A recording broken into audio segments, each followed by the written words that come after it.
Hey, what's up, lightboltjoe here. Today we are going to discuss book 33 in R.L. Stine Goosebumps original series, The Horror at Camp Jellyjam. Came out July 95.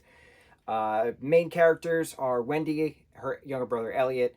What's up with this weird camp counselor, bro? What's up with Camp Jellyjam, right? What's up with the horror at Camp Jellyjam?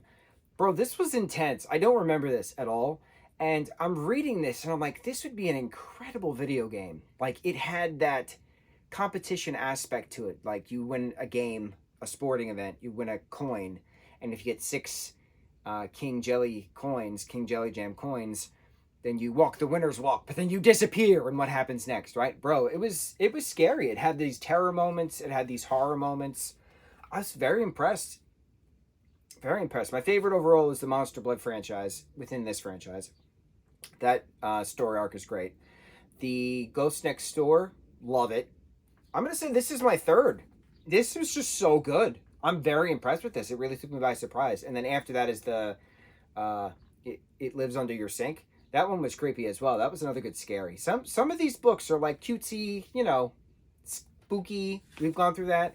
But like some are like horror. This was horror. Like this main character Wendy was experiencing terror. She was hearing things, she was seeing things, she was smelling things, all different scents, audible, touch. It was magnificent. So Wendy and Elliot are on a road trip with their parents. They're going to this place and they get bored in the car, so they say, hey, can we just hang out in the trailer that's hitched to the back of the car? Their parents say yes. They hit bumps going up a hill.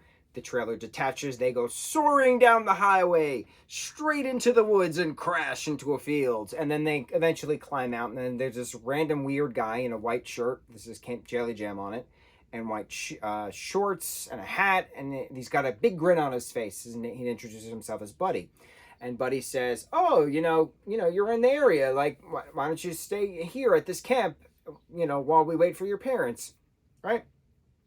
And they've been saying that they wanted to go to camp all summer, but they were going on a road trip with their parents instead. So look at that. They got their wish.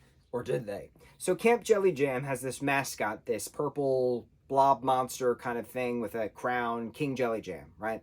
So it's a sports camp, and it's only the best. That's the slogan for everything. So you have to constantly play in sporting events, sporting tournaments. There's a driving range, softball, there's basketball, there's swimming, there's tennis, bunch of things, right? And so if you win a game, you get a coin. You get a King Jellyjam coin. And if you get 6 Jellyjam coins, then you walk the winner's walk, but then you never are seen again. And everybody doesn't understand, and the counselors are like, oh, they left. They're gone. I don't have them here on my clipboard. So Wendy is in the girls' cabin, which is this giant dorm room. So giant white dorm for girls, giant white dorm for boys. Very here on the trailer.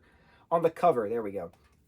And Wendy's noticing that one of her roommates, Deirdre, walked the winner's walk that first night that they were there, and they haven't seen her since. They went out, her and her roommates, dorm mates, were looking for her in the pitch black. They couldn't see her. They were about to get caught. They go back to the dorm room. Elliot, though, is winning coins, and eventually this random girl, Alicia, comes running out of the woods, 6 or 7 years old. They're all in like middle school. Obviously, it's a Goosebumps book. And she's like screaming and crying, and she's like, you got to help me, we have to get out of here, it's dangerous. And then she just disappears again.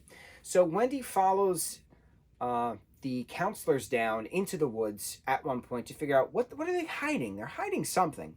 So they follow her. She follows them into like this little theater thing, which then has another underground level, which then has another underground level.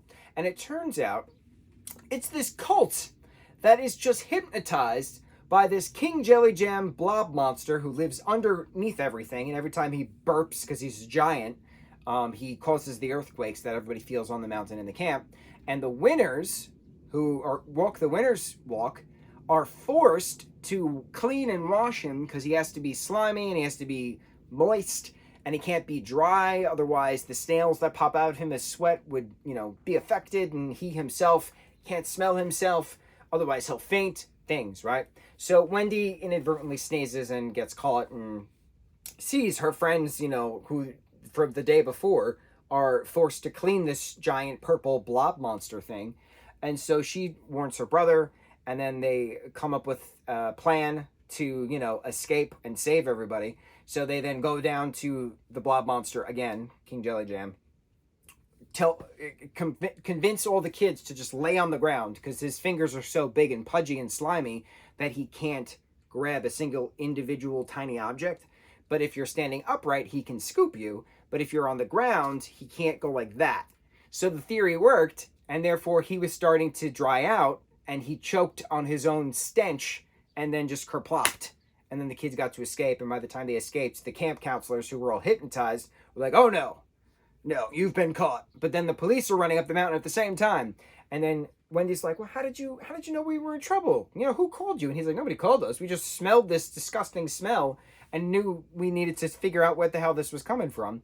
And then eventually they're all reunited with their parents. And then Buddy kind of snaps out of the hypnotism, or does he? And then winds up going to their house weeks later, gives Elliot his last King Jellyjam coin that he technically won in the track meet race that he had at the last bit. Oh, ping pong too. That was another thing. A lot of sports. So it's a matter of the smell that they're smelling now. Is it really the Brussels sprouts the mom is cooking? Is it really King Jellyjam back from the dead? Bump, bump, bump. This would be such an incredible video game. You have to earn 6 coins to then fight the boss, right? Technically, kind of. Even though when you win 6 coins, you have to technically wash and scrub the boss. But still, it'd be a neat little play on that. So, like, I kept thinking, I was like, oh, this is cool. But then there's, like, the whole scene involving bats flying around and, like, things, right? It was very creepy. It was very well sought out and articulated from Wendy's perspective. And I got that fear element, which was really cool. It's very rare to see that. It's very rare to do that. So, it's a nice little surprise. I was very surprised with that. So, book 33 in R.L. Stine's Goosebumps original series, The Horror at Camp Jellyjam, one of my top 5. Immediately, one of my top 5. On to the next review. Mucho mahalo.